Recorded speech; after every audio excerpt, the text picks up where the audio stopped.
ಎಲ್ರಿಗೂ ನಮಸ್ಕಾರ.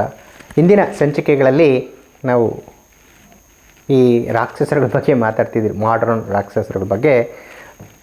ಇನ್ನೊಂದು ಮಾಡರ್ನ್ ರಾಕ್ಷಸರುಗಳನ್ನು ಸಂಹಾರ ಮಾಡೋದಕ್ಕೋಸ್ಕರ ಪ್ರಕೃತಿ ಏನೇನು ಅದಕ್ಕೆ ಅನುಕೂಲಗಳು ಮಾಡುತ್ತೆ ವೀರವಸಂತರಾಯರಿಗೆ ಒಂದು ನೀಟಾಗಿ ನಿಮಗೆ ಅರ್ಥ ಆಗೋ ಥರ ಹೇಳಬೇಕಾದ್ರೆ, ವೀರವಸಂತರಾಯರಿಗೆ ಪ್ರಕೃತಿ ಏನು ಸಪೋರ್ಟ್ ಮಾಡುತ್ತೆ ಗುರುಗಳೇ ಅಂತ ತಮ್ಮಗಳಿಗೆ ಕೇಳ್ಬೋದು. ತಮ್ಮಗಳೆಲ್ಲ ನೋಡಿ, ಕಾಲಜ್ಞಾನದಲ್ಲಿ ಉಲ್ಲೇಖನ ಮಾಡಿರೋದು ವೀರವಸಂತರಾಯರು ಬರೋ ಅಂಥ ಕಾಲಕ್ಕೆ ಬೆಂಕಿ ಮಳೆ ಸುರಿಯುತ್ತದೆ.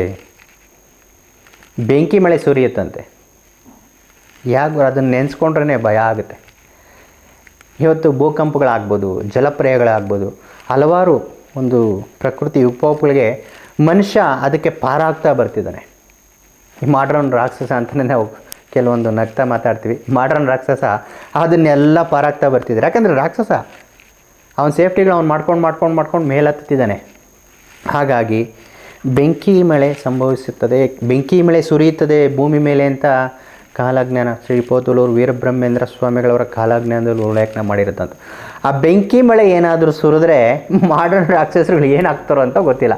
ಅದಕ್ಕೆ ಯಾವ ರೀತಿ ಅವರು ಒಂದು ಈ ಸೇಫ್ಟಿ ಮಾಡ್ಕೊತಾರೆ ಅಂತ ಗೊತ್ತಿಲ್ಲ. ನೋಡಿ, ಅದು ಯಾವ ರೀತಿ ಸುರಿಯುತ್ತದೆ ಅಂತ ಕೆಲವೊಂದು ನಾವು ಊಹೆಗಳನ್ನು ಮಾಡಿರ್ತಕ್ಕಂಥದ್ದು, ಕೆಲವೊಂದು ಓದಿ ತಿಳ್ಕೊಂಡಿರ್ತಕ್ಕಂಥದ್ದು, ಕೆಲವೊಂದು ಜ್ಞಾನಿಗಳ ಹತ್ರ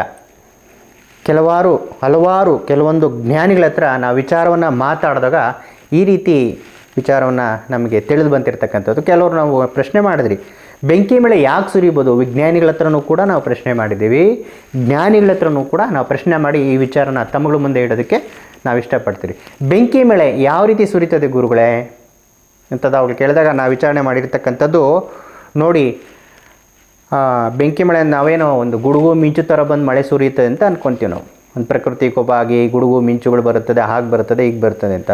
ಆ ಬೆಂಕಿ ಮಳೆ ಸುರಿತಕ್ಕಂಥದ್ದು ಯಾವ ರೀತಿ ಅಂತ ಹೇಳಿದ್ರೆ, 2 ಸೂರ್ಯ ಹುಟ್ಟುತ್ತದೆ ಅಂತ ವೀರಬ್ರಹ್ಮೇಂದ್ರ ಸ್ವಾಮಿಗಳವರು ಕಾಲಜ್ಞಾನದಲ್ಲಿ ಉಲ್ಲೇಖನ ಮಾಡಿರ್ತಕ್ಕಂಥದ್ದು.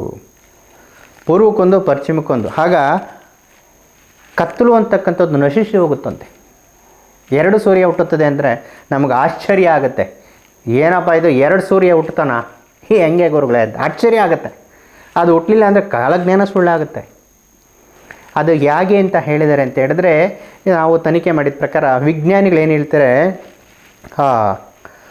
ಸೂರ್ಯ ಅಂತಕ್ಕಂಥದ್ದು ಚಿಟಲ್ತಾನಂತೆ, ಹೊಡೆದೋಗ್ತಾನಂತೆ, ಸೂರ್ಯ ಪಾಳಾಗ್ತಾನಂತೆ. ಆಗ 2 ಸೂರ್ಯ ಹುಟ್ಟುತ್ತಾನೆ.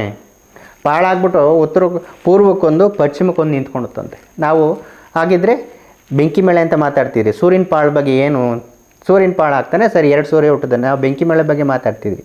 ಹಾಗಿದ್ರೆ ನೋಡಿ, ಆ ಸೂರ್ಯ ಚಿಟಲ್ದಾಗ ಬೆಂಕಿ ಮಳೆ ಸುರಿಯುತ್ತಂತೆ. ಯಾಕೆ ಸುರಿಯುತ್ತೆ ಗುರುಗಳೇ? ಒಂದು ಉದಾಹರಣೆ ಕೊಡೋದಕ್ಕೆ ತಮ್ಮಗಳಿಗೆ ಸರಾಗವಾಗಿ ಅರ್ಥ ಆಗಲಿ ಉದಾಹರಣೆ ಕೊಡೋಕೆ ನಾವು ಇಷ್ಟಪಡ್ತೀವಿ. ನೋಡಿ, ಒಂದು ಬಿಸ್ಕೆಟ್ ಅನ್ನು ನಾವು ಕೈಲಿಟ್ಕೊಂಡಿರ್ತೀವಿ, ತಿಂತಕ್ಕಂಥ ಬಿಸ್ಕೆಟನ್ನು ನಾವು ಕೈಲಿಟ್ಕೊಂಡಿರ್ತೀವಿ. ಆ ಕೈಲಿಟ್ಕೊಂಡಾಗ ಅದನ್ನು ಈಗ ಮುರಿದಾಗ ಏನಾಗುತ್ತೆ ಹೇಳಿ, ಅದನ್ನು ಎರಡನ್ನೂ ಹಿಂಗೆ ಮುರಿದಾಗ ಆ ಚೂರುಗಳು ಸಣ್ಣದಾಗಿ ಕೆಳಗಡೆ ಬೀಳುತ್ತೆ. ಸಣ್ಣ ಹಣುಗಳು ಅಂತ ಏನಿರುತ್ತೋ ಅದು ಹಿಂಗೆ ಮುರಿದಾಗ ಸಣ್ಣದಾಗಿ ಚಿಟಟ ಅಂತ ಚಿಟಲುತ್ತೆ. ಆ ಸೂರ್ಯನ ಹೋಳಾದಾಗ ಅಲ್ಲಿ ಚಿಟ ಅಂತ ಏನು ಚಿಟಲಿರುತ್ತೆ ನೋಡಿ, ಅವೆಲ್ಲ ಭೂಮಿ ಮೇಲೆ ಬಂದು ಸುಮಾರು ಒಂದು 5 ಅಡಿ ಎತ್ತರಕ್ಕೆ ನಿಂತ್ಕೊಳುತ್ತಂತೆ. ಬೆಂಕಿ ಜ್ವಾಲ ಕೆಂಡಗಳಾಗಿ ನಿಂತ್ಕೊಂಡ್ಬಿಡುತ್ತಂತೆ ಸೂರ್ಯಂದು. ಆಗ ಸಂಪೂರ್ಣ ಸುಟ್ಟು ಭಸ್ಮವಾಗುತ್ತದೆ ಅಂತ ಕಾಲಜ್ಞಾನದಲ್ಲಿ ಉಲ್ಲೇಖನ ಮಾಡಿರ್ತಕ್ಕಂಥದ್ದು. ಪ್ರಕೃತಿಯಲ್ಲಿ ಇದೊಂದು. ಹಾಗಿದ್ರೆ ಮನುಷ್ಯನು ಸಂಪೂರ್ಣ ಸುಟ್ಟಿ ಭಸ್ಮ ಆಗ್ತಾನ? ಹಾಗಲ್ವಾ? ಅವನು ಯಾವ ರೀತಿ ಬದುಕ್ತಾನೆ ಅಂತ, ಯಾವ ರೀತಿ ಬದುಕ್ಬೋದು ಅಂತ ಮುಂದಿನ ಸಂಚಿಕೆಯಲ್ಲಿ ಯಾವ ರೀತಿ ಬದುಕ್ತಾನೆ ಅಂತ ಕಾಲಜ್ಞಾನದಲ್ಲಿ ಉಲ್ಲೇಖನ ಮಾಡಿರ್ತಕ್ಕಂಥದ್ದನ್ನು ಮುಂದಿನ ಸಂಚಿಕೆಯಲ್ಲಿ ಹೇಳೋದಕ್ಕೆ ಇಷ್ಟಪಡ್ತೀವಿ. ನಮಸ್ಕಾರ.